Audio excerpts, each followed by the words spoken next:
E aí, pessoal, tudo bem? Voltamos aí para mais uma aula e o assunto hoje é ecologia. Vamos continuar essa saga ecológica e vamos falar hoje um pouquinho sobre sucessão ecológica, como é que os biomas inicialmente foram formados para posteriormente eu estar falando de cada bioma. Estão prontos?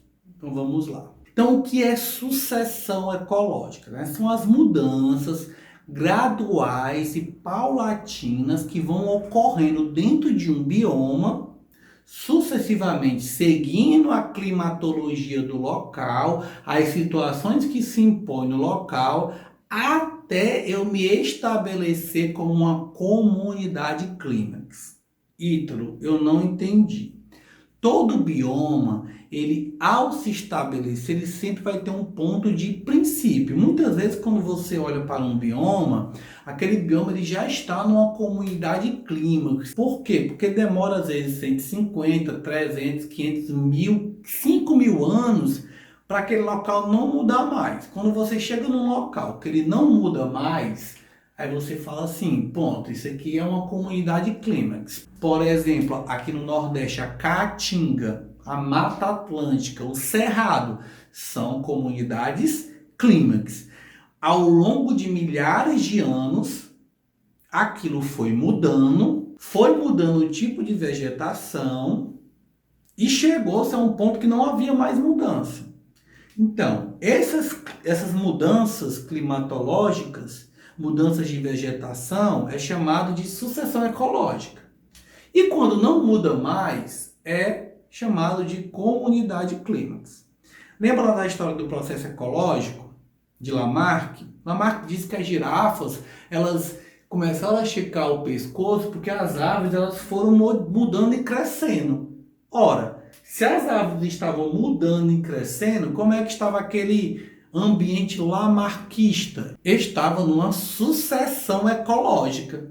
Até que um ponto chegou às árvores enormes, ele chegou numa comunidade clímax. E quem é que sobreviveu? A girafa do pescoço grande.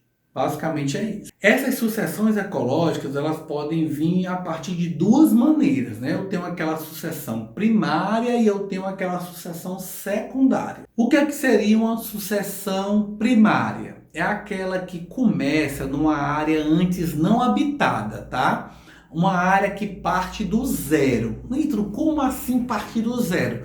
Tu olha o chão seco, sem nenhuma plantinha. Então, a partir dali, o primeiro vegetal que suceder aquele local, ele vai estar fazendo uma sucessão primária. Mas, Nitro, como é que isso pode acontecer? Por exemplo, o surgimento de uma ilha vulcânica. Um vulcão entrou em erupção no oceano, gerou a formação de uma ilha vulcânica e aquela ilha não tem nenhuma planta. Formou agora a ilha. Então, a partir da primeira planta que chegar ali pelo vento, por uma fezes de um pássaro, ela vai estar começando uma sucessão primária. Então, essas sucessões primárias sempre vão começar em áreas virgens. Observa essa figura, tá? Eu tenho ali uma área rochosa e o que vai chegar ali primeiro vai ser a minha primeira planta pioneira, vai ser a planta de chegada. Então, geralmente, as gramíneas e os musgos são as primeiras espécies pioneiras do local. Aí, depois dessas gramíneas,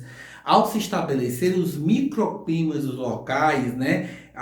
Chegou ali um musgo, uma gramínea, aquilo ali passa nem um dia nem dois, não. É 10, 20, 30, 50, 70 anos daquele jeito. 100 anos daquele jeito. Aí quando aquele clima está estabelecido, que começou a chegar um conjunto de animais para se estabelecer naquela situação, olha aí os fatores evolutivos de Darwin agindo. Ó. Eu me estabeleci uma comunidade primária e também trouxe animais primários para aquele local. Depois que tudo está em equilíbrio, esse próprio equilíbrio gera uma pequena mudança, porque eu não vou ter só mais musgo nem grama, eu passo a ter ali pequenos arbustos, e esses arbustos já vão poder me trazer outros tipos de animais e outro tipo de clima, a temperatura vai mudando, vai tendo mais sombra, aí eu posso chegar a outro tipo de inseto, aí eu começo a chegar às espécies intermediárias.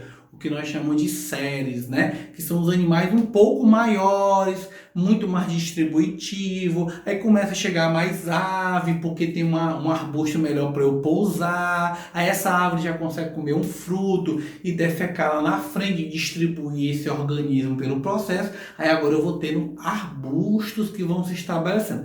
Passa-se ainda mais tempo, não é hoje não, é daqui a 100, 200 anos, quando esses arbustos começam a se estabelecer e ocupar toda aquela região antes ocupada por grama, aí eu começo a ter uma sucessão arbórea. Esses arbustos médios vão ficando maiores, vão ficando altos, aí eu já começo a ter aquela árvore que tem ali 5, 10 metros, que faz uma sombra, aí já começa a mudar o microclima, fica mais ameno, aí chega outro inseto, outra ave, outro mamífero, aí essas plantas vão crescendo até eu chegar a plantas altíssimas. Por exemplo, foi assim que surgiu a Amazônia, as florestas pluviais, porque elas aconteceram isso com o tipo de planta que chegou. Quando eu chego nesse último tipo de planta lá que não se modifica mais, eu tenho a minha comunidade clímax, que começou literalmente do zero, de uma sucessão primária. E eu também tenho as minhas sucessões secundárias. O que é que são as sucessões secundárias?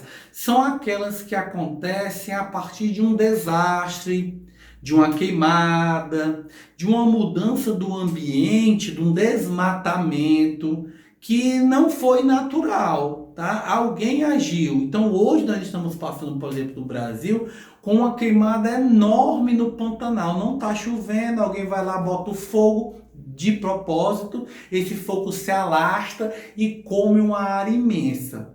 Pronto. Essa área, a partir de agora, quando voltar a chover, ela não vai mais passar por sucessão primária. Por quê? Porque ela não era virgem, ela já tinha uma vegetação antes. Não, eu sou aqui um agricultor, quero fazer um pasto na Amazônia, tem um monte de comunidade clímax, que são aquelas árvores, eu venho lá, arranco todas as árvores daquele local, beleza, arranquei tudinho, formei um pasto, e aí um dia não foi mais interessante, eu não quero mais ter o pasto naquele local e vou embora. O que é que vai acontecer? Eu, a partir de agora, teoricamente, vou ter uma sucessão, ok, secundária. Porque eu não começo de uma área virgem, eu já tinha uma vegetação pré-estabelecida. Então, o que é que vai acontecer? Toda vida que eu vier de uma área virgem, sucessão primária. Quando eu vier de uma área perturbada, que sofreu uma mudança, sucessão secundária. E agora eu não preciso ter uma mudança tão lenta e gradual, de centenas de anos como anteriormente, que chegava musgo, gramínea, eu esperava 50, 70, 100 anos. Não, eu já tenho uma pré-situação. O cerrado brasileiro é tão preparado para isso que muitas plantas, as suas sementes germinam depois que elas são acometidas por fogo. É até um processo natural, né? Quando algumas pessoas é um processo natural. É processo natural. O problema é quando ele deixa de ser natural porque você queimou de propósito. Deveria ter pequenas queimadas porque o clima estava quente, mas não enormes queimadas.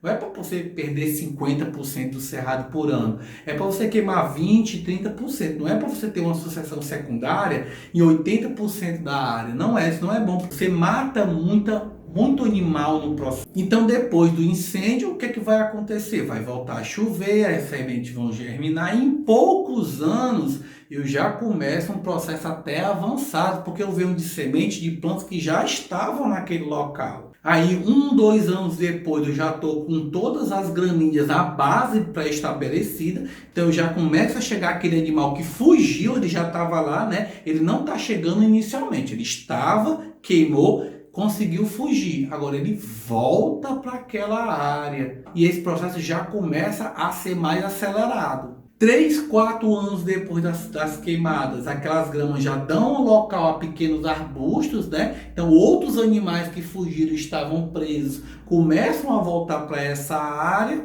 E aí o que acontece? Eu não preciso mais, né? Por porque os animais voltam a chegar. Então, entre 5 a 100 anos, eu já vou ter um conjunto de arbustos mais bem estabelecido e até plantas de grande porte, segundo o tipo de bioma que eu tiver. Nem todo bioma vai ter plantas altíssimas, né? Você vê a caatinga, o cerrado, mas você vai ter plantas já de próximo do ponto máximo que aquele bioma suporta, que aquele clima suporta e que aquela situação vai se estabelecer. E depois ali desses 5 a 100 anos, que talvez nem chegue tudo isso, né? 20, 30 anos, o que é que vai acontecer? Eu vou estar com a minha última sucessão de plantas que já geram sombra, já chega ali um animal maior que consegue se estabelecer. Por exemplo, a gente está pegando aqui o exemplo do cerrado, um lobo-guará, uma onça. Então, às vezes, depois de 20, 30 anos, mas Ítalo é muito tempo. Por isso que a gente incentiva que as queimadas elas não ocorram. Mas tu quer me dizer que depois da queimada, depois de 5 anos, não tem onça passando ali, não? Tem, mas ela não se estabelece, porque está faltando o quê? Toda uma cadeia alimentar, que já foi assunto dessa aula. As cadeias alimentares, elas precisam estar estabelecidas com qualidade. A onça ela pode chegar, pode passar por aquela região, mas ela não vai se estabelecer, vai ser um território hostil, porque ela vai procurar comida e ela vai encontrar comida hoje e não vai encontrar comida amanhã. E aí, toda vida que eu tiver dentro da minha sucessão primária, dentro da minha sucessão secundária, um tipo de vegetação que ela não vai mais se modificar, ela chegou no máximo dela, aí eu entro na minha comunidade clímax. Essa comunidade clímax vai ser tanto do ponto de vista vegetal, como dentro das cadeias alimentares. Porque o animal maior naquela pirâmide ecológica de energia, que está no topo, que consegue o mínimo de alimento possível, com o mínimo de energia possível, ele vai ser ele que vai dominar aquela área. Bem, pessoal, foi essa a nossa aula de hoje. Eu espero que eu tenha ajudado a vocês. Lembrando a vocês que na próxima aula eu vou falar de bioma, exatamente de comunidades clímax, né, biomas mundiais, que teoricamente não deveriam mais mudar, tá ok? Obrigado pela atenção e bom dia.